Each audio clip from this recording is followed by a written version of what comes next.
Assalamualaikum warahmatullahi wabarakatuh.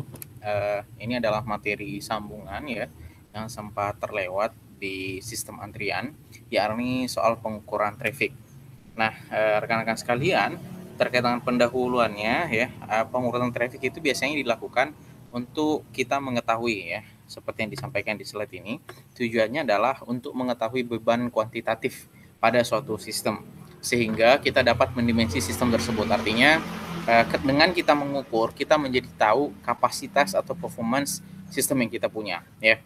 Nah, sistem yang diamati bisa berupa fisiknya, komputernya kah, sistem teleponnya kah, atau ya banyak macamnya ya, atau berupa non fisik misalkan model simulasi komputer atau sistem penagihan panggilan telepon, atau mungkin kalau dia berupa paket data mungkin throughputnya mungkin, atau kalau dia panggilan apakah ada yang blocking atau tidak, berapa persen yang blocking. Nah, yang seperti ini kadang-kadang masih diukur, bahkan misalkan ya di seluler itu ketika kalian drive test atau mau melakukan optim mengoptimalkan seluler, kadang-kadang itu biasanya dicek, yang akan dioptim itu biasanya yang dicek adalah ketika blockingnya itu terlalu besar di daerah tersebut. Nah, berarti ini ada something wrong nih di sini. Apakah kita mengover trafficnya terlalu kecil atau mendadak populasi demand traffic pada area tersebut menjadi besar. Nah, itu yang penting kita, sehingga perlu kita melakukan pengukuran terhadap traffic seperti itu. Nah, di sini tipe pengukuran serta parameter traffic yang diukur harus dipilih sedemikian rupa sesuai dengan kebutuhan, sehingga dengan upaya administrasi dan teknis minimum dapat diperoleh informasi dan keuntungan yang maksimum. Ya, jadi kadang-kadang kalau memang kebutuhannya untuk parameter A, ya pengukurannya untuk A saja. Ya, karena bisa jadi untuk pengukuran parameter-parameter yang lain, effort yang kita butuhkan itu menjadi lebih besar, dan itu pasti costly ya, seperti itu. Kemudian merupakan sampel dari satu atau lebih dari variabel acak, pengukuran biasanya dilakukan berkali-kali ya, dan kita mungkin akan mendapatkan nilai yang berbeda. Kemudian baru kita akan menghitung berapa nilai rata-ratanya ya, carry trafficnya berapa, dengan probabilitas tertentu pada interval tertentu, atau juga disebut dengan confidence interval ya.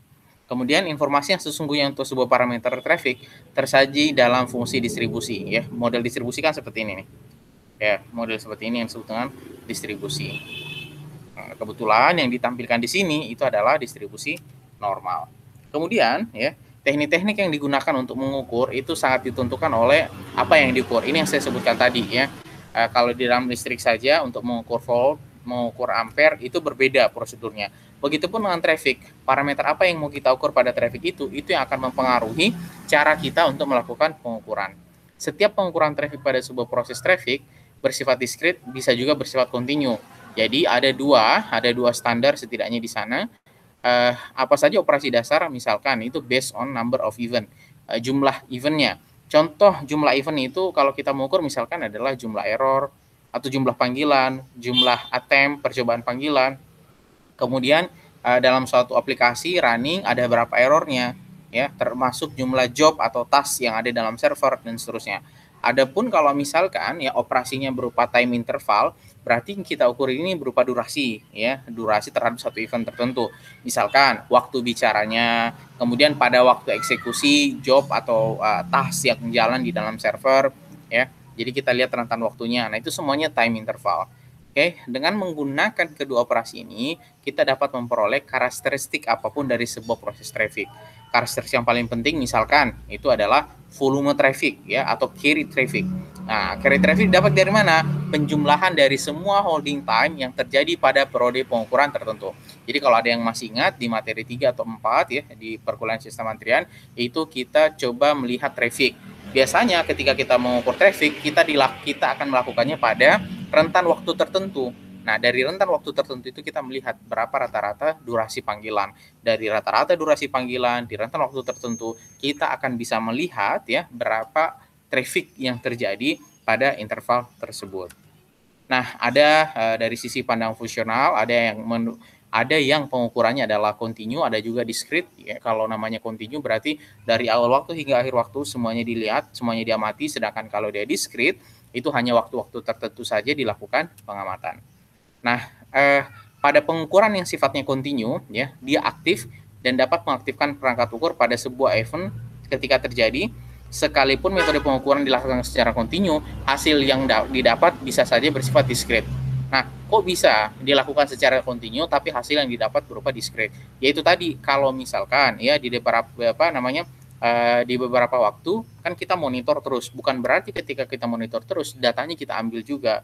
Apa contohnya? Misalkan contoh paling mudah untuk kita pahami ya, di antara contoh yang ada adalah misalkan di bawah meteran air yang mengukur konsumsi air rumah tangga, ya kan? Fungsi meteran air itu kan terpasang terus dan kita tidak amati terus-menerus. Pada saat kita mengamati, disitulah fungsi diskretnya. Ya, jadi kita tidak menaruh mata kita di situ mengamati selama 24 jam, tidak, tapi alat ukurnya berfungsi terus. Nah, kapan kita mengukur? Ya ketika kita datang untuk menengok. Nah, fungsi yang terjadi di situ itu adalah fungsi atau sifatnya diskret begitu. Tapi apakah pengukurannya kontinu? Pengukurannya kontinu. Nah, kalau diskret ya pengukurannya juga pada waktu tertentu dan diamatinya pada waktu tertentu.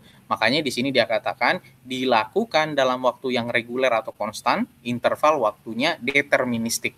Jadi waktunya atau usianya atau kondisi pengukurannya itu pada momen-momen tertentu atau dilakukan setup custom khusus kondisinya kapan ya, ketika dia memenuhi kondisi-kondisi tersebut baru kita lakukan pengukuran. Oke, nah review sedikit tentang teorema probabilitas ya, teorema peluang. Di antara teorema peluang itu salah satunya adalah sampling. Ya, sampling itu kan dari banyak data kita hanya mengambil sampel saja. Itu prosesnya disebut dengan sampling. Jadi misalkan kita mau melihat karakteristik makanan yang sudah diproduksi, misalkan taruhlah di pabrik makanan, tentu kadang-kadang tidak semuanya dicek ya, hanya di sampling. Misalkan dari 100 populasi, ada 100 diambil satu untuk dicek apakah ada bermasalah atau tidak. Ya, karena tidak semuanya mungkin dicek ya. Kemudian teori yang lain terkait dengan probabilitas ada rata-rata, mean, kemudian ada S ya, ada sampel. Nah, apa ini ya? X adalah variabel acak, merupakan fungsi variabel acak X, kemudian tergambarkan sebuah distribusi yang disebut dengan sample distribution. X merupakan estimator untuk nilai M atau populasi yang belum diketahui ya. Itu kan sampel. Sampel itu kan di sini katakan 1 dibagi N sejumlah semua sampel. Nah, ini didapat rata-ratanya. Nah, itu dianggap rata-ratanya itu mewakili populasinya. Kemudian S pangkat 2 dibagi N estimator untuk nilai variansi dari sampel mean X. Jadi kalau ada nilai X, variansinya ini selebar apa nih begitu. Sampai berapa karakteristiknya. Nah, ini kita ukurnya dari sini. Oke. Ini untuk tambahan pengetahuan saja, keakuratan estimasi parameter dapat dinyatakan dalam bentuk confidence interval. Melalui confidence interval ini, probabilitas tertentu diberikan terhadap sebuah estimasi yang ditempatkan secara relatif terhadap nilai parameter populasi yang tidak diketahui.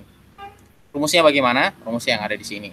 Nah, apa maksud dari komponen-komponen yang ada di dalam formula ini? Tn1 alfa bagi 2 ada nilai kritis tergantung pada tingkat kepercayaan dan derajat kebablasan. Kemudian ada change of error. Change of error itu diwakili oleh alfa, ya, alfa. Kemudian n-1 merupakan derajat kebebasan. Nah, ini contohnya, misalkan ya, bagaimana hubungan antara alfa dibagi 2 dan derajat kebebasan, termasuk nilai kritis, contoh pada misalkan distribusi student, ya, distribusi student. Nah, nilai kritis T adalah nilai numerik pada sumbu T, ya, di mana luas daerah di bawah distribusi T. Jadi ini kalau dia dimasukkan ya, ditaruh dia di dalam gambar distribusi, baru kita bisa melihat luas daerahnya sebenarnya. Misalkan alfanya adalah 5%, kemudian ditanya ada berapa jumlahnya, ya, misalkan n-nya adalah 10, maka 2,28 yang ada di sini itu berarti nilai dari alfa per 2n. Ya. Nah, terus agar hasil pengukuran memiliki karakteristik IED, pengukuran dilakukan pada hari yang berbeda ya. Tetapi jika tidak dapat dilakukan, paling tidak pengukuran jangan dilakukan pada interval waktu yang berurutan. Kenapa? Yaitu tadi ya, kita ini kan mensampling. Ketika kita melakukan sampling, tentu kita ingin berusaha mendapatkan hasil yang mendekati real yang terjadi, kan begitu. Nah, ketika variabel-variabel lingkungannya itu kita tidak setup dengan baik ya, maka bisa jadi hasil kita itu menjadi bias. Nah, itu kita tidak mau lakukan ya. Makanya di sini dikatakan dilakukan pada hari yang berbeda. jangan-jangan cuman hanya hari itu saja itu terjadi, besok dan seterusnya itu tidak terjadi. Tapi hanya karena gara-gara kita mengambil hanya di hari itu, maka nilai kita, patokan kita terhadap apa yang terjadi di hari-hari berikutnya itu menjadi keliru, ya. Di sini ada contoh soalnya, ya. Nanti bisa dibaca, ya. Misalkan, tuh kita coba teruskan. Pada sebuah terang terdiri dari 30 kanal. Kemudian terdapat 500 kali atom. Pengukuran ini dilakukan secara berulang sebanyak 11 kali. Kemudian didapatlah nilai cohesion-nya sekian persen. Ya, ini hasil pengukuran nih, 9,2%, 3,6%. Ini nilai apa? Cohesion ya. Tentukan berapa main populasinya. Misalkan tingkat kepercayaannya adalah 95%. Ya, 95%. Maka ya kalau kita jumlahkan total di atas, jumlah hasil pengukuran ini didapatkan adalah 45,4. Kemudian jumlah total dari kuadratnya ya S pangkat 2 kemudian dijumlahkan semuanya itu jadi 247,88. Nah, kita bisa dapat nih akhirnya nih. Nah, kalau berdasarkan rumus yang tadi berarti ya berarti kalau dia dibagi dengan jumlah populasinya ya, maka kita akan dapat rata-ratanya. Dapat rata-ratanya dari mana? Ya, ini semua kita jumlahkan kemudian kita bagi berapa jumlahnya ya, bagi 11 misalkan.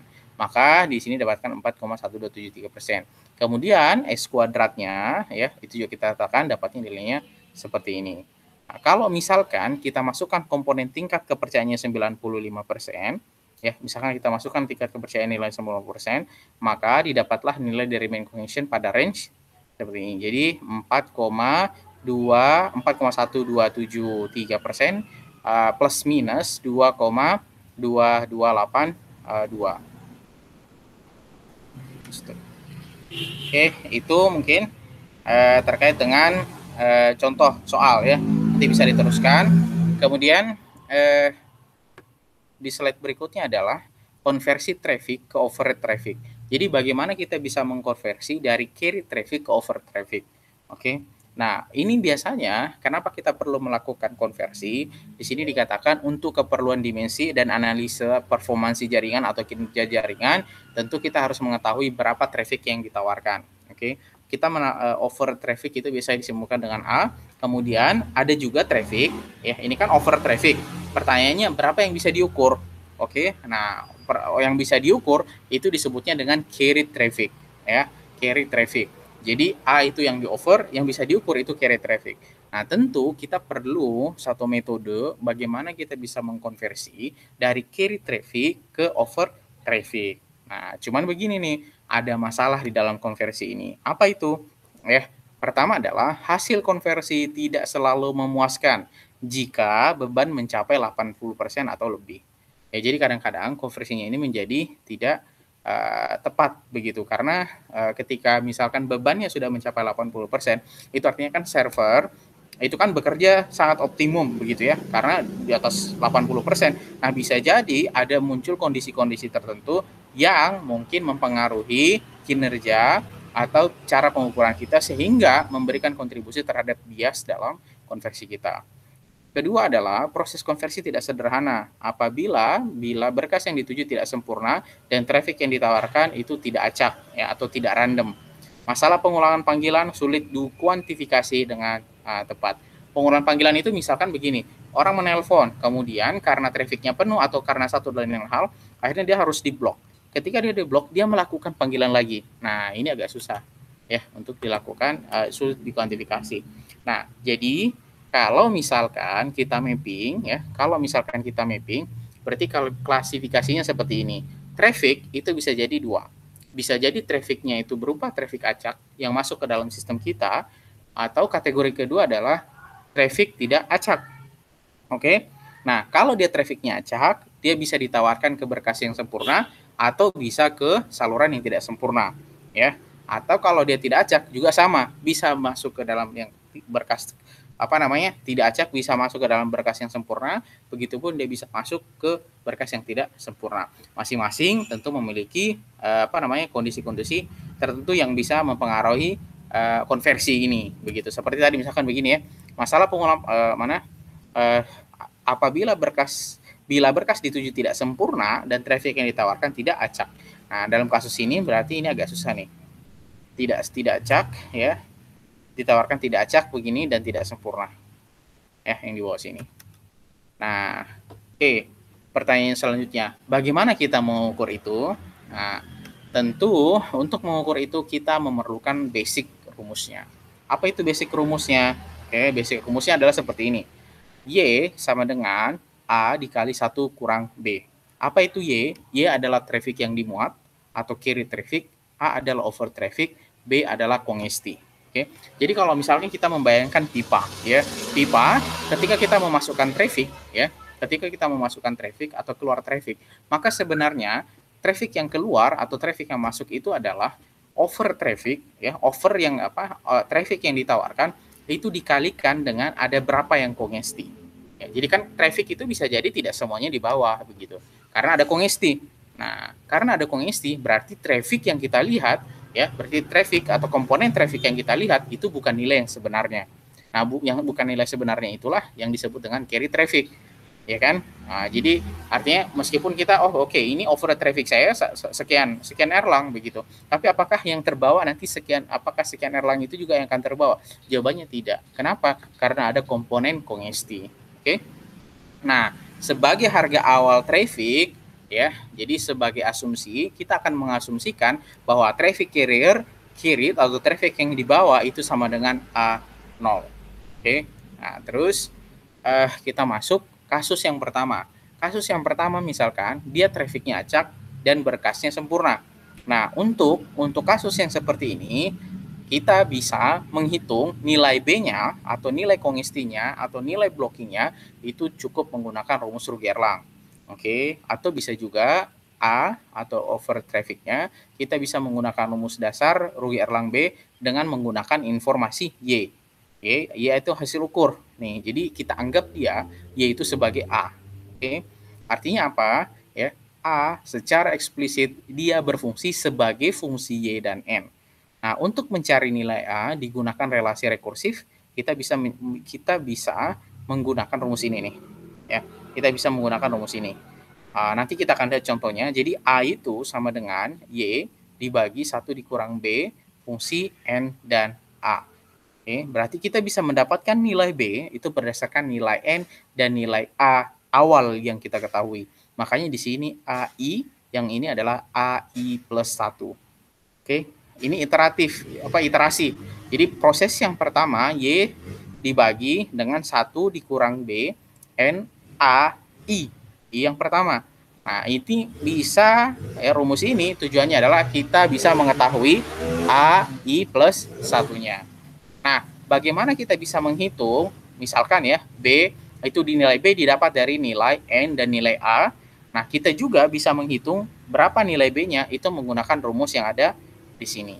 Ya. Misalkan N-nya adalah 2, berarti rumusnya nanti untuk mencari nilai B adalah A pangkat 2 dibagi 2 faktorial dibagi 1 ditambah A plus A pangkat 2 dibagi 2 faktorial. Kalau misalkan N-nya 3, berarti sampai A pangkat 3 dibagi 3 faktorial dibagi 1 plus A pangkat 2 dibagi 2 faktorial plus A pangkat 3 dibagi 3 faktorial. Begitu seterusnya. Nanti mungkin akan mudah kita pahami ketika kita masuk ke dalam contoh. Nah, kasusnya adalah yang seperti ini. Ya, misalkan bila Y-nya adalah 10. Oke, 10 dan 5 Erlang. Dan N-nya adalah 15. Maka ditanya berapa nilai B NA-nya. Nah, kita bisa menghitung ini nilai B dan NA-nya. Nah, tergantung iterasinya berapa. Jadi misalkan kita masukkan ya, yang kita masukkan adalah iterasi yang pertama. A sama dengan 0 ya. N sama dengan 0 ya. N sama dengan 1, N sama dengan 0 begitu seterusnya. Berarti A pangkat 15, ya. Ini iterasi yang pertama ya, A pangkat 15 plus N faktorial dibagi 1 plus A pangkat 2 dibagi 2 faktorial, begitu seterusnya ya. Nah, jadi kalau misalkan A1-nya ya, A1-nya itu nanti kita bisa hitung menggunakan ini yang pertama nih. 10 pangkat kita akan dapatkan 10,5. Jadi Y-nya ya yang di sini itu masih 10 pangkat 5. Oke, 10 pangkat 5 ya, 10,5. Nah, tapi ketika dia diiterasi yang pertama, berarti yang tadi 10,5 itu dibagi dengan 1 dikurang B. ya. Nilai B-nya kita bisa dapatkan dari sini. Oke, nah, tergantung iterasinya. Nah, maka kita akan mendapatkan nilai trafik A1-nya itu akan berubah menjadi 11,02. Ya, begitu seterusnya. Oke. Nah, ini muncul ya bahwa tentu ada hal-hal yang mempengaruhi validitas halus konversi. Misalnya tidak tepatnya jumlah saluran ya. Bisa jadi kita menganggap jumlah salurannya ada sekian. Padahal jumlah sekian itu ternyata tidak valid karena di antara saluran itu misalkan ada yang rusak atau disolir, artinya tidak bisa digunakan. Kemudian, kepekaan traffic konversi lebih besar dibandingkan traffic yang dimuat bila beban salurannya tinggi. Oke. Akan berbeda ya kepekaannya. Kalau misalkan bebannya itu kecil, kemudian ada saluran yang masuk atau ada traffic yang masuk ke dalam saluran, tentu sistem akan cenderung lebih sensitif dibandingkan ketika bebannya dalam keadaan besar atau tinggi ya. Kemudian peluang pengulangan panggilan ini tidak bisa diketahui. Yang bisa ketahui adalah kongesti besar ya, karena kita tidak tahu nih berapa kali orang menelpon begitu, berapa kali orang mau panggilan. Tapi setidaknya ada beberapa parameter yang bisa kita ketahui. Apa yang kita ketahui? Kalau kongestinya besar, berarti ada peluang ini. Kongesti itu kan berarti antriannya besar. Kalau antriannya besar, pasti akan ada peluang pengulangan panggilan itu juga akan menjadi semakin besar ya. Kemudian, traffic yang ditawarkan hasil konversi merupakan traffic yang ditawarkan sebenarnya ditambah traffic yang ditawarkan akibat pengulangan panggilan. Nah, bagaimana jika terjadi pengulangan panggilan? Ya, bagaimana bila terjadi pengulangan panggilan? Nah, traffic yang pertama masuk itu kan adalah dalam saluran ini adalah A, ya. Kemudian karena trafficnya semakin tinggi, ya, akhirnya blockingnya juga tinggi, ya. Karena blockingnya semakin tinggi, tentu akan ada peluang orang melakukan panggilan. Orang melakukan pengulangan panggilan itu dia disimpulkan dengan M, jumlah rata-rata percobaan perpanggilan itu disebutnya dengan P. Kalau blockingnya yang disimpulkan dengan B, kemudian traffic yang ditawarkan butuh berupa traffic acak dan merupakan berkas sempurna. Nah, maka kalau ini diturunkan ya dari sini ke bawah, nanti kita akan menemukan satu rumus yang baru, bagaimana kita bisa menghitung override traffic atau carry traffic itu dari rumus yang ini. A sama dengan Y dikali 1 dikurang B, M dibagi 1 kurang B. B ini apa? B ini adalah blocking, M itu apa? Peluang pengulangan panggilan. Oke. Nah, bagaimana kita bisa memperoleh over traffic-nya? Nah, itu kan jadi pertanyaan. Pertama, kita harus mencari harga, ya, harga Y atau A itu kan sama dengan Y sebenarnya, ya, di awal kalau kalian perhatikan di sini. A itu kita ambil harga awal, ya. Harga awal A0 itu sama dengan Y. Ya, ketika harga awal A itu sama dengan Y. Oke. Nah, kita bisa menggunakan itu, kita bisa menghitung itu atau mendapatkan harga tersebut itu menggunakan tabel L-rang. Ada dua komponen yang bisa kita pakai, ya. Ada Y sama ada nilai N. Nanti kita akan mengetahui berapa nilai B-nya. Setelah itu, kalau itu sudah kita dapatkan, kita bisa menentukan ya berapa traffic yang ditawarkan sebenarnya atau A dengan cara apa? Menentukan harga peluang mengulang. Jadi kita tentukan sendiri ya. Jadi nilainya nanti beragam tergantung nilai peluang mengulangnya atau nilai M-nya. Nah, ini contohnya ya, ini contohnya. Misalkan dalam masalah pengulangan panggilan ya, kita mendapati Y-nya itu adalah 5 erlang. Oke, N-nya adalah 10.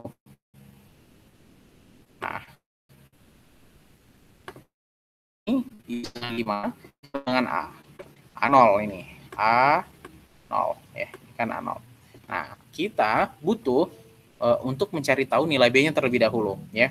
Jadi Y-nya kan kita ketahui. Y oke, 1 oke. M-nya ini kita punya beberapa nilai dari 0,0, 0,1, 0,2 sampai 1,0. Ini nilai M-nya. Nah, yang jadi pertanyaan adalah berapa nilai B-nya? Nilai B-nya berarti yang harus kita cari terlebih dahulu. Untuk mendapatkan nilai B-nya, kita akan menggunakan tabel L-rang. Setelah kita mengetahui berapa nilai B-nya, maka kita akan bisa mendapatkan nilai A yang ada di sini. Oke, seperti itu. Nah, ini kita perlu contohkan menggunakan tabel. Saya akan coba tampilkan tabel Erlangnya.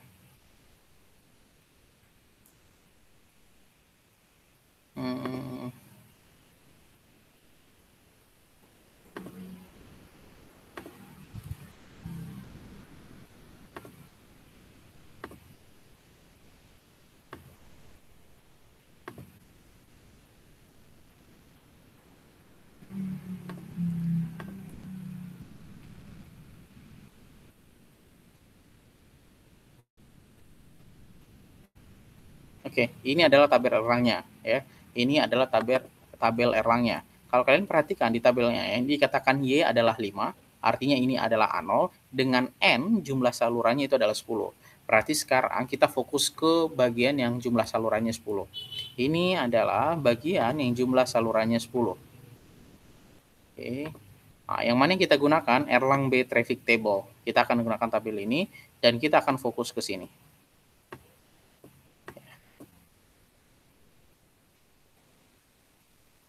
Ya, kita akan fokus ke sini. Oke, itu diketahui Y-nya adalah 5. Oke, 5. Berarti 5 itu di mana?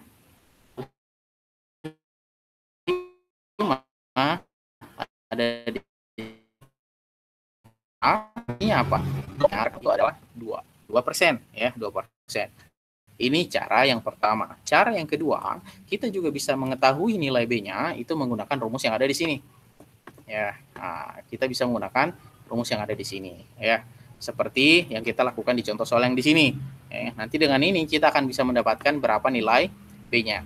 Ya, silahkan menggunakan cara yang mana saja ya. Kalau dengan cara yang tadi berarti N-nya di sini adalah 10 ya. Sesuai dengan yang diminta soal, di sini adalah nilai S-nya 10 ya. Kemudian Y-nya berapa? Y-nya adalah 5. A-nya kita ganti 5. Oke, nah berarti kita akan berakhir sampai 10 faktorial. A pangkat 10 ya, A pangkat 10 atau ya 5 pangkat 10 dibagi dengan 10 faktorial. Nanti kita akan mendapatkan berapa nilai B-nya. Oke. Nah, kita sudah nilai B-nya tadi adalah 0,2 0,02. Sorry. Oke. Nah, ini nilainya atau 2/100 ya. Nah, jawabannya sekarang bagaimana kita mendapatkan nilai A ini ya. Nah, sebenarnya kita tinggal memasukkan sesuai yang rumus yang di sini sebenarnya. Oke, tinggal masukkan rumus yang di sini. Misalkan jika M-nya adalah 0,0, maka hasilnya pasti akan 5,10. Saya akan coba tunjukkan tabelnya ya. Nah, misalkan seperti ini. Y-nya itu adalah 5. Oke, kemudian N-nya adalah 10. Nilai blockingnya tadi kita sudah ketahui adalah 2% atau 2/100. Nah, kemudian saya bikin nilai M ya. Ini saya bikin nilai M, ini kemudian nilai A. Oke, ini saya akan coba. Oke, ini M ya A. Nah, rumusnya ya, ini saya sudah bikin rumusnya tadi. Jadi yang di dalam kotak ini itu kita akan masukkan ke dalam rumus yang di sini. Yakni ya A ya Y, ini Y. Kalau kalian perhatikan yang ini ya. Oke, B1 ini adalah nilai Y dikalikan dengan 1 dikurang B, ini adalah B 0,02 dikalikan dengan M. M-nya adalah 0. Oke, dibagi 1 dikurang B. 1 dikurang nilai B. Ya, ini kan nilai B nih. Ini kan nilai B. Nah, seperti itu. Maka didapatlah hasilnya itu 5,1. Apabila nilai M-nya kita ganti 0,1 masih menggunakan rumus yang sama, maka kalian perhatikan didapatlah nilai 5,09 sama yang ada di sini ya. Nah, begitu seterusnya sampai di bawah ya. Begitulah mekanisme kita untuk mengetahui carry traffic ya, carry traffic yang sebenarnya yang terjadi ya. Nah, ini sama caranya, yang diganti adalah ini Y9 ya. Nah, caranya nanti kalian ini sepertinya ini salah angkanya ya. Nanti coba kalian hitung sendiri, tapi yang sepertinya ini salah ya. Nah, caranya ya sama dengan yang tadi, ini Y-nya itu diganti menjadi 9. Nah, sebelum itu, setelah mengganti 9, parameter yang lain yang harus kita cari adalah nilai B-nya. Nah, nilai B-nya itu kalian bisa menggunakan tabel atau bisa menggunakan perhitungan yang ada di dalam rumus yang di sini. Ya, yang tahu berapa? Yang ada 10. Maaf. N-nya ya. Sama B-nya.